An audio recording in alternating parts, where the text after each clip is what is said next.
Sony Pictures Animation, si vous connaissez aujourd'hui ce studio d'animation, c'est très certainement pour des films comme Spider-Man, Hotel Transylvanie, Angry Birds, Les Rebelles de la Forêt, Les Mitchell contre les machines ou encore Tempête de boulettes géantes ou encore Tempête de boulettes géantes 2. Mais avant d'être un studio d'animation aussi gros, il fallait bien un début à tout ça qui se passe en 2006, quand ils veulent marquer le coup pour une première production, et ils vont pas faire dans la demi-mesure puisqu'ils appellent à la barre le duo Spielberg-Zemeckis, qui ont fait jusque-là des petits trucs comme ci comme ça, comme Qui veut la peau de Roger Rabbit, Seul au monde ou encore Retour vers le futur, ce qui donnera place à un film d'animation horrifique un peu décalé qui marquera une génération à cause du taux de pipi culotte conséquent suite à son visionnage et qui va porter le nom de...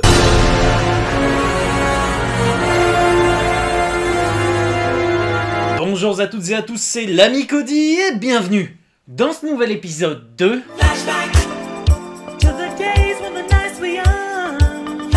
Le film commence par une petite fille qui fait gentiment du tricycle dans la rue. Bonjour la clôture, bonjour les feuilles, bonjour le ciel, la.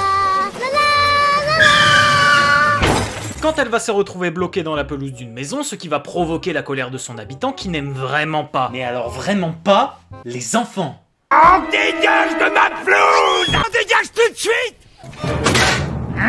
Ce vieux monsieur qui s'appelle Nebercracker se fait constamment observer par la fenêtre par le jeune DJ et son copain Chamallow qui font tomber un ballon dans son jardin, ce qui va considérablement l'énerver jusqu'à ce que finalement... Tu es mort! Ma maison!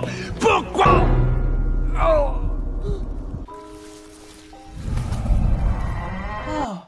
il est mort? Mais attends, ça c'est un film pour enfants? Et du coup, les enfants, le vieux monsieur meurt dans d'atroces souffrances et il va revenir d'entre les morts pour tous vous manger.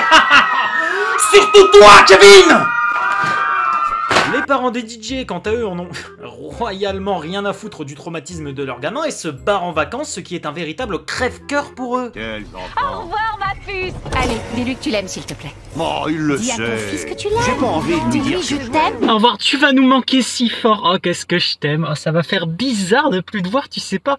C'est tant que j'ai pas tamponné ta mère, alors crois-moi pas, en ce week-end je vais lui faire des choses indécentes, fais rien qui puisse me faire rentrer, sinon je vais t'exploser ta gueule de petit fils de... C'est de l'amour de ma vie, je t'aime. Je t'aime, je t'aime, je t'aime. Je vais pisser dans tes chaussures et arracher ton... t'aime. Sale petite! Il sera donc gardé par sa nounou Elisabeth, qui est une sale gothique métalleuse, qui l'enverra dans sa chambre. Et là, c'est le début des emmerdes, avec des appels hyper mystérieux dans la nuit, sans que personne d'autre ne parle de l'autre côté du fil. Ah, moi aussi! Et c'est hyper dérangeant! J'aime bien manger des cornichons, des cornichons. Allô?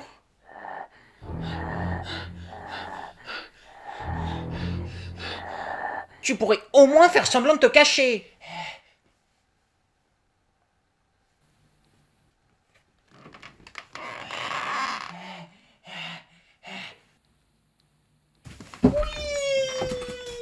Les appels proviennent en réalité de chez Nebercracker et évidemment Elisabeth et son copain se foutent clairement de sa gueule, ce qui est illogique vu qu'il leur montre littéralement le phénomène paranormal, mais en fait c'est normal vu qu'ici il joue le rôle des sceptiques qui tentent de tout rationaliser et en vrai c'est assez marrant de voir ça dans les films parce que dans la réalité la réaction à ce genre de choses qu'on pourrait observer chez la plupart des êtres humains ressemblerait plutôt à... Nous vous confirmons, vous avez des fantômes chez vous, et pas des petits fantômes, hein, des gros fantômes qui vous mangent tout cru. Oh là là, c'est pas bon.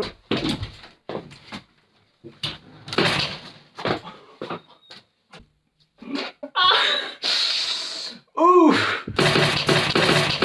Ouf! Bon, suite à ça, les amoureux redescendent et le copain d'Elisabeth tente de la violer, et je déconne même pas. Ah! Tu respectes pas les femmes. Dehors. Ce qui va lui provoquer une crise alcoolique vachement violente. Tu veux ma photo, toi? Bonjour les enfants, j'espère que vous suivez toujours. Et sa copine lui répondit: Non, je ne veux pas que tu mettes des choses à l'intérieur de moi. Monsieur, vous êtes sûr que vous avez le droit de nous lire cette histoire? Personne ne t'aime, Kevin. Ah? Mais pas de chance pour lui, vu qu'on découvre le vrai visage de la maison qui va le dévorer sans vergogne. Au petit matin, et après une réunion de nos deux ringards préférés, sonne à la porte une petite rousse. C'est bien plus terrifiant que cette histoire de maison hantée. Une petite rousse arrive et arnaque Elisabeth en lui vendant des bonbons, ce qui lui permettra de rencontrer les deux losers que sont DJ et Chamallow, qui viendront la sauver pendant qu'elle essayait de vendre des bonbons dans la maison de Nebercracker. Et waouh, comme le temps passe vite, on est déjà à la moitié du film et les protagonistes viennent à peine de se rencontrer et tentent d'appeler la police pour dire que bah, y a une maison qui mange tout ce qui bouge, ce qui sert à justifier que personne ne pourra les aider vu que les adultes ne voient rien du tout, blablabla. Bon, on est à la moitié du film, est-ce qu'on peut avancer dans l'intrigue s'il vous plaît? Enfin, merde, j'ai pas envie de voir un policier faire courir des enfants en leur rentrant dans le cul. Moi j'ai envie de voir ça. Vous pensiez vraiment qu'on avait filmé des enfants en train de se faire renverser, genre... C'est pas ce que vous avez fait tout à l'heure? Non. Les trois loustiques partent chercher ce qui est pour eux un expert, mais qui va se révéler juste être un gros geekos asocial fan d'histoires d'horreur bonne à effrayer quoi? Oh, les enfants! Exactement! Tiens, prends ça. Monsieur. Quoi? Je crois que Kevin est mort. Miguel? Nettoyage? Si, Seigneur. Alors, le plan pour entrer dans la maison et éteindre le feu magique dans la cheminée de la maison... Oui, parce qu'en fait, apparemment, le feu, il... Ouais, non, en fait, on s'en branle, hein. Bon, il faut rentrer dans la maison, donc le plan, ça va être d'endormir la maison en lui faisant manger un mannequin rempli de produits pour l'atout. Quoi? Pose pas de questions. Pose pas de questions. Pose pas de questions. Pose pas de questions. On arrive au lendemain, qui est le moment parfait pour mettre en pratique le plan, et... J'ai pas envie de le tabasser. Malheureusement, deux policiers arrivent et font un contrôle aux trois enfants, avec l'un d'entre eux qui est en train de harceler Chamallow, je sais pas pourquoi. Qu'est-ce qu'il y a? T'as un truc à me dire pour qui, hein? Finalement, les policiers se font manger par la maison, et les enfants restés dans la voiture se font eux aussi dévorer par la maison, et... Non mais attendez, je viens d'y penser, mais qu'est-ce qu'ils font les voisins pendant ce temps? Enfin, il y a quand même un sacré boucan à côté, et puis c'est pas des maisons isolées du tout.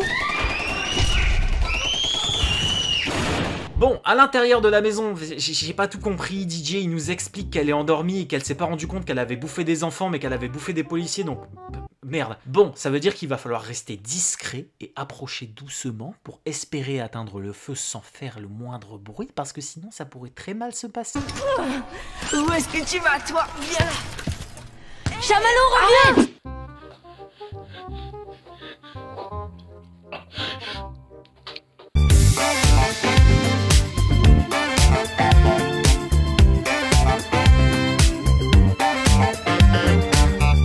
Retrouve le corps de la femme de Nebercracker, ce qui va réveiller la maison, accélérant considérablement l'intensité du film, et les forceront à se cacher, mais ils se feront évidemment repérer à cause de qui? Bah, je vous le donne en mille.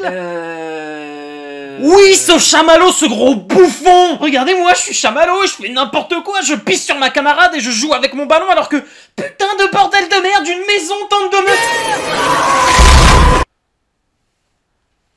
Enfin!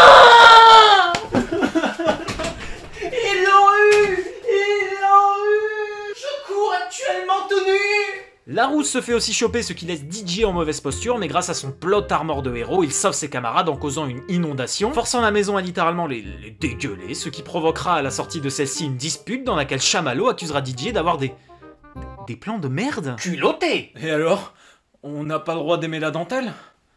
Suite à ça, DJ se fera renverser par une ambulance et en fait, oh surprise, c'est le bon Nebercracker qui n'était pas mort du tout, nous faisant découvrir qu'en fait le vieux dégage les enfants de sa pelouse depuis tout ce temps pour éviter que les enfants se fassent bouffer, parce qu'en fait, tenez-vous bien, c'est l'esprit de sa femme décédée qui hante la maison et bouffe des enfants parce que... Pose pas de questions. Pose pas de questions. Pose pas de questions. Pose pas de questions. Mais non, je rigole, on sait très bien, c'est juste parce qu'elle est grosse. La vilaine cochonne. Non, vraiment, genre, elle était trop grosse et tenue en captivité dans un cirque, et du coup, Cracker, il l'a libérée et il a acheté une maison avec elle. Sauf que les enfants...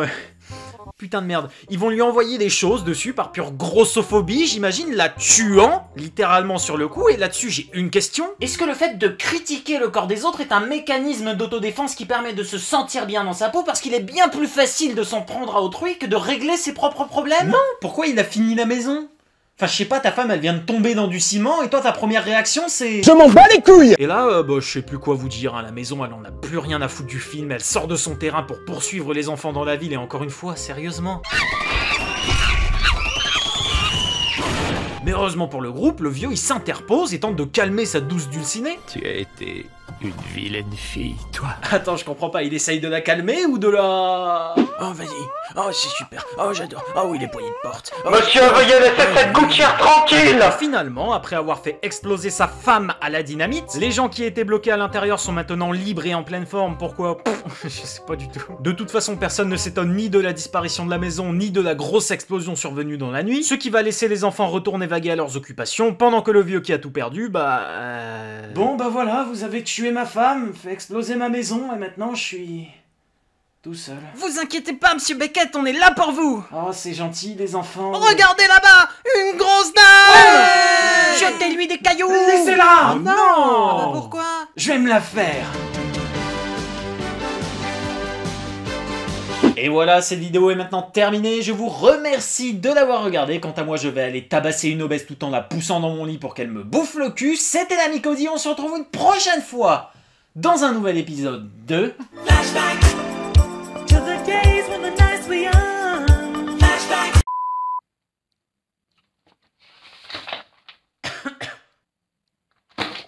C'est pas bientôt fini ce bordel!